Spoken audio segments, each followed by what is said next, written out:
Hello, everyone. Happy Monday. It's a brand new week. We are brand new people. We have fresh minds, fresh eyes, fresh ears.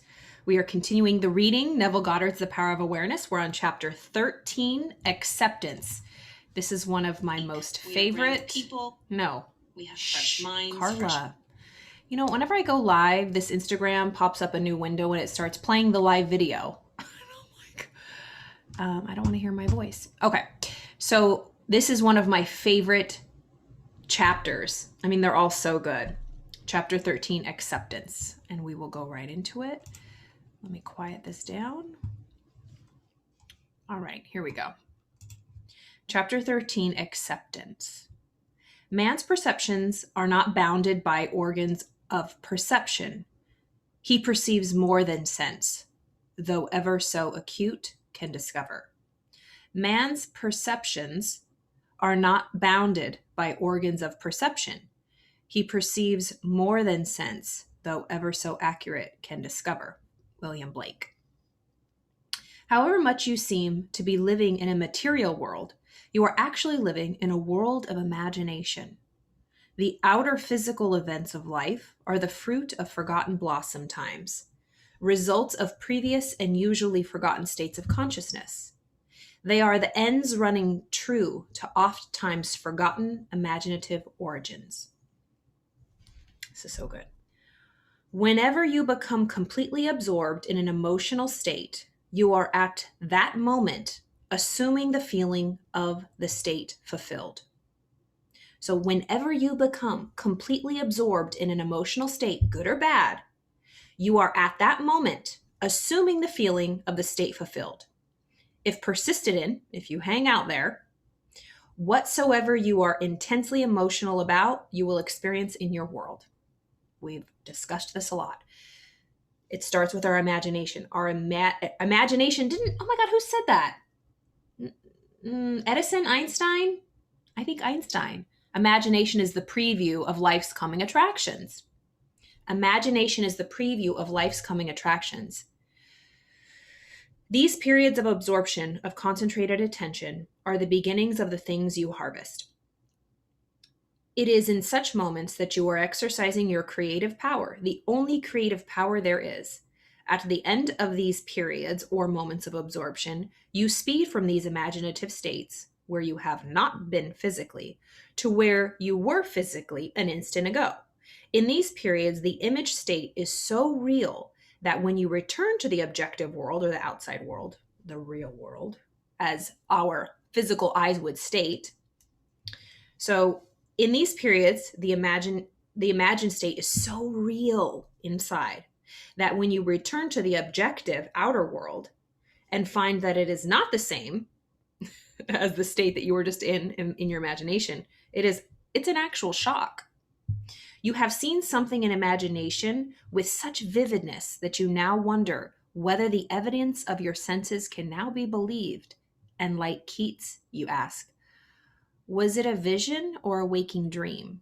Fled is that music. Do I wake or sleep? It's the whole conundrum of, are we dreaming that we are having a human experience? Or we are humans dreaming we're having, that's not, you know what I mean. Oh my gosh, I just found this video. I need to share it on here. It was so disturbing / amazing. And it's actually a quote that I'm gonna dive into.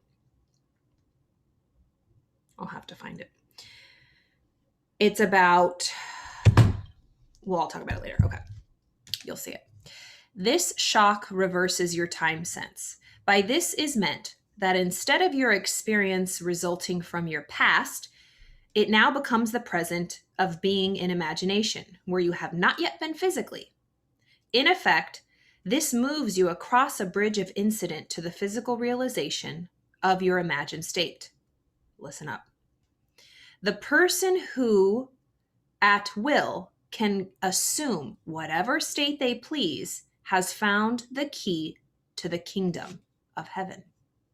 The keys are desire, imagination, and a steadily focused attention on the feeling of the wish fulfilled. To such a person, any undesirable objective fact is no longer a reality, and the ardent wish no longer a dream. Prove me now herewith, saith the Lord of hosts, if I will not open you windows of heaven and pour you out a blessing, that there shall not be room enough to receive it.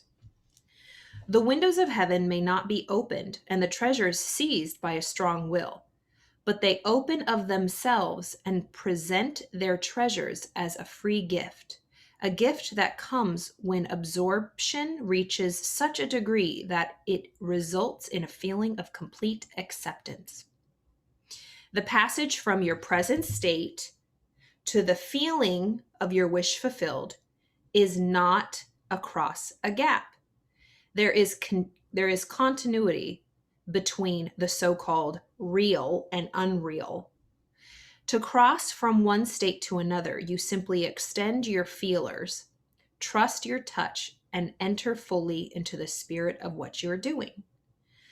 Not by my might, nor by power, but by my spirit, saith the Lord of hosts. Assume the spirit, the feeling of the wish fulfilled, and you will have opened the window to receive the blessing. To assume a state is to get into the spirit of it. Your triumphs will be a surprise only to those who did not know your hidden passage from the state of longing to the assumption of the wish fulfilled. The Lord of hosts will not respond to your wish until you have assumed the feeling. We talk about this, the Lord of hosts. Remember, Neville talks about the Lord God is in us, right? And religions say that too, but I think this piece of hair is driving me bananas. Okay. We get it twisted. The kingdom of heaven is within. I mean, it says it right there in black and white in many scripture. However, I'm not sure why we're obsessed with the outer world and thinking that it's outside of us. God, I still have to correct myself when I say God and I point up. I mean, I think that's out of reverence because it's a higher state of consciousness, but really God within. The kingdom of heaven is within. And so in our little, stick figure that I always show, this is our conscious thinking mind. This is our subconscious mind. This is where, our faculty of imagination is here in our conscious mind, but this is where it's used. This is the Lord part, the man, the human part. But it says, where is it? Okay. The Lord of hosts will not respond, so nothing will happen. This is where our heart is, remember? Really our soul, our heart, the God in us, the Lord in us. The Lord of hosts will not respond, meaning, because anything that's in here will end up here in your outside world. So whatever's going on in here will end up here. The Lord will not respond and make things happen to your wish or anything you desire until you have assumed the feeling, until it's here.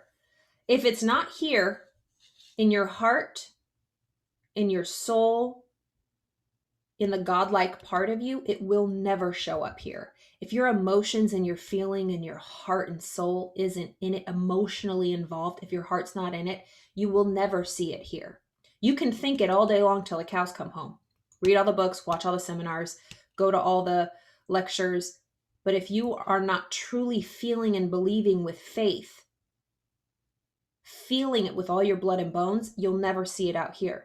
The Lord of hosts will not respond to your wish until you have assumed the feeling of the wish already, assume the feeling of already being that which you want to be. For acceptance is the channel of his action, capital H. Acceptance, accepting it into your heart, believing that whatever you desire, believing it truly, that you can and will and are worthy of it. Until you can feel that, you will never have it. Acceptance is the channel of his action. Acceptance is the Lord of hosts in action. Acceptance. You have to accept any idea into your heart, the subconscious mind. You have to accept the idea into your heart of hearts. How many times do we use that language? My heart just wasn't in it. On paper, this relationship, this job looks so good. You know, it's what I went to school for. This job, it pays well. It feels so, you know, according to the outside world and all the information, this job is what I should take, but I'm not feeling it. I'm just not feeling it. My heart's not in it. You are not going to get the results. Even if you take the job, you're going to get found out real quick to yourself. Like, ooh, or you're going to stay. How many of us are doing things that we know, but we're not in love with? We're not feeling it. That's called incongruency, when this part's askew and this is over here and we're just in chaos. This has to be aligned. Your thinking has to be congruent with your feeling. Whatever's in your heart or whatever you're thinking should be a positive, peaceful feeling in your heart. It doesn't have to be excited or crazy or elated, but something you're comfortable with, keeping in that treasure of your heart. Because whatever is in your heart will show up in this world. Whatever your emotion is involved in it, it could be things that don't feel good. How many, hello heartbreak, hello pain. And it's okay at times, but to hold on to it.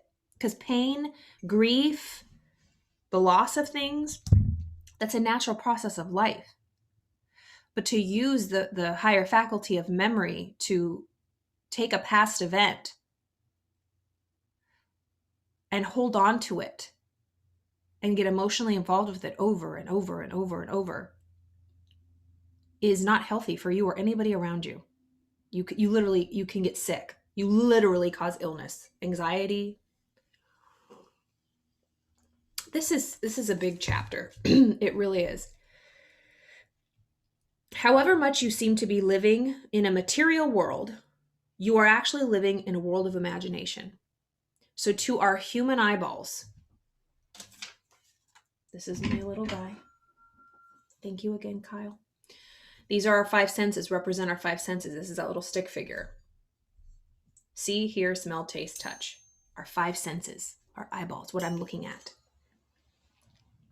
We have to ignore all of those five senses and go inside, because that's where life, the real world is. And it's ass backwards from what we're taught. That's why you hear people say, open your eyes, get real, look at the real world. The real world is just a reflection of what was going on in the actual real world on the inside with closed eyes. The outer physical events of life, so the stuff that happens outside, are just the harvest, the fruit of what you planted on the inside to start with. And usually you're unconscious of it. You forgot. You're like, oh shit, how'd that happen? You forgot you were just focused on that and worried about that. And guess what happened? Guess what came to dinner? Guess who came to dinner? They are the ends running often forgotten imaginative origins. So whenever you become completely absorbed in an emotional state, you are at that moment assuming the feeling of the state fulfilled. Wherever you dwell, your dwelling place, where are you dwelling? In a state of fear or faith?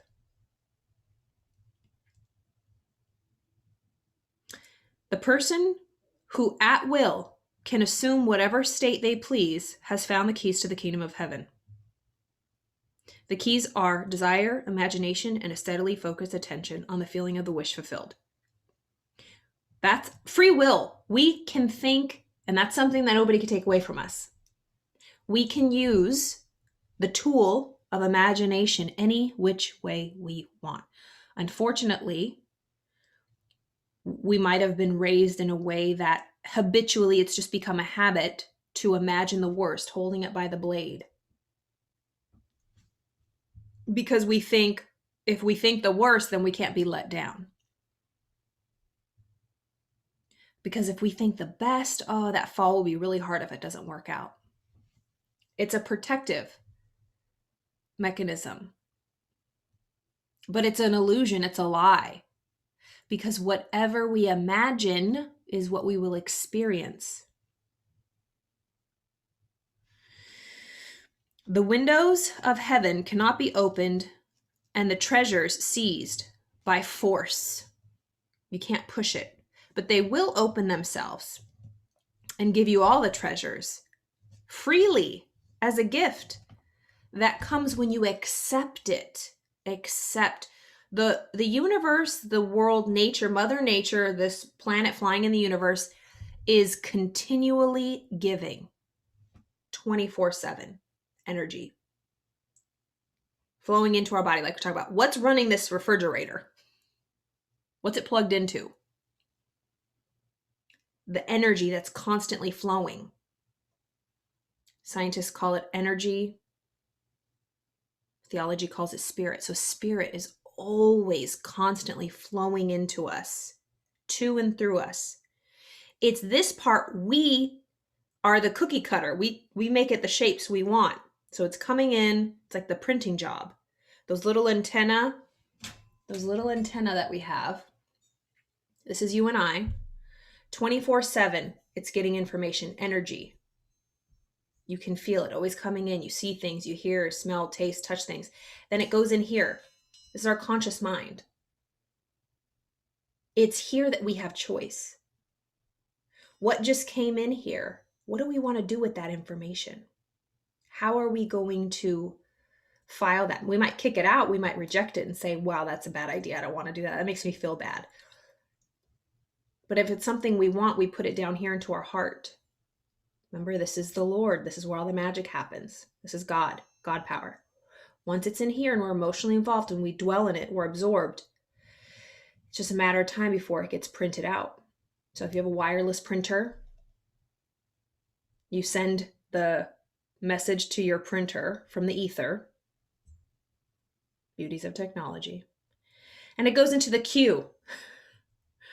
You say, okay, do you want to print this? Print out? Okay, print it. You send it to the actual, through the queue.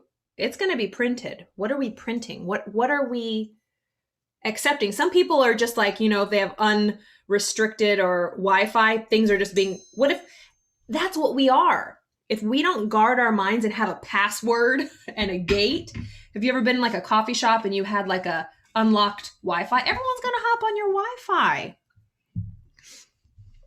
Who knows, if you had a wireless printer that was open to everybody, what would they be sending to your printer? But you're the printer.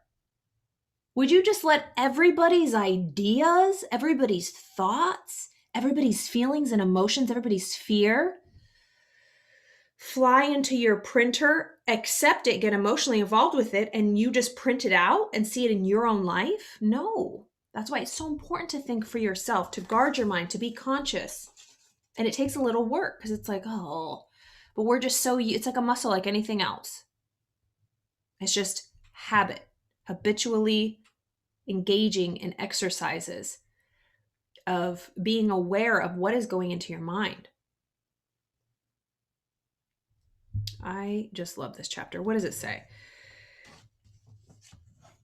Okay, it says, so the periods of absorption, when you're totally absorbed with it, when it's in your heart, of concentrated attention, that's the beginning of bringing things to harvest, because that's where it's on deck. It's about to go on stage. It's about to be printed.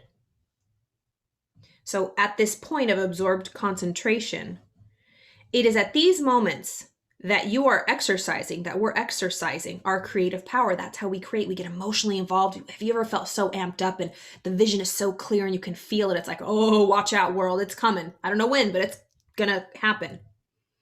It's in these moments that you exercise that creative power, the only creative power there is.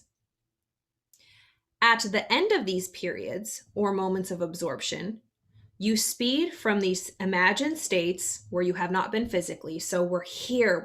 It hasn't happened in the real world yet, but inside we're here. We're feeling it. We're seeing it. Oh my gosh, you might be accepting your Academy Award at the stand in front of the world. And you open your eyes and you haven't been there physically.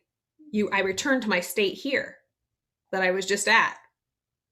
In these times, the imagined state, that was so real that when I opened my eyes, I'm like, oh, where's my statue? It was so real. I have seen something in my imagination with such vividness that I can now wonder whether the evidence, we can wonder if the evidence of our senses can now be believed. It's so real. So the shock when you realize, wow, this was really real. It hasn't happened yet. The shock reverses our time sense. But this is meant that instead of your experience resulting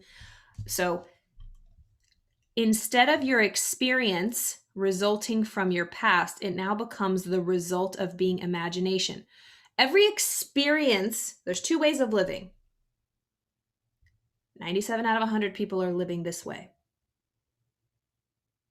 Their current experiences in life are happening dictated on the past because that's all that's on their mind. This is how things were. This is how things are. This is what used to be. This is what will be. So the past is dictating the future.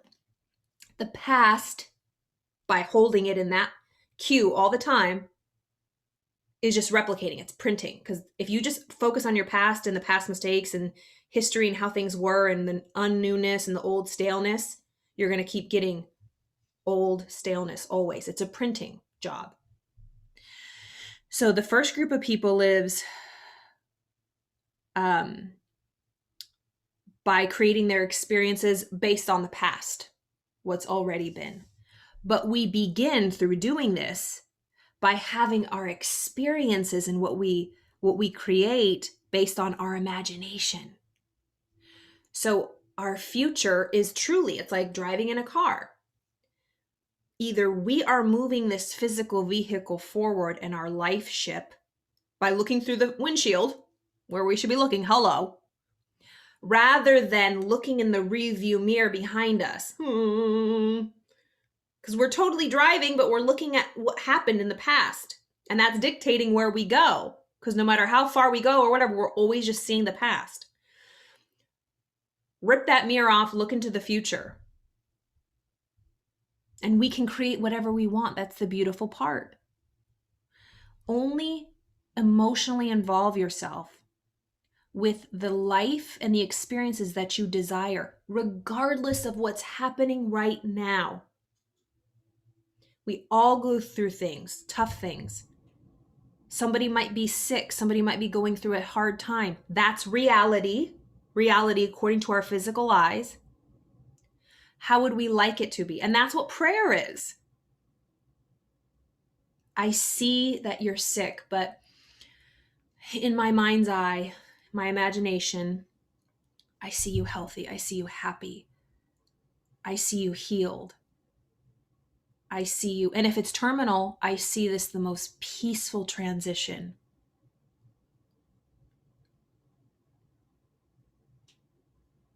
We have a choice of how we're going to respond really, to any situation in life. There's so many nuggets in this chapter. Yeah. Anyways, I can go on forever, but I gotta go. I hope you enjoyed that. Chapter 13, acceptance. As always, I'm here for you. Love y'all. I hope you enjoyed this episode of Inside Talk Show. It's an inside job. Go inside, be quiet, know yourself. Go back to one, back to basics.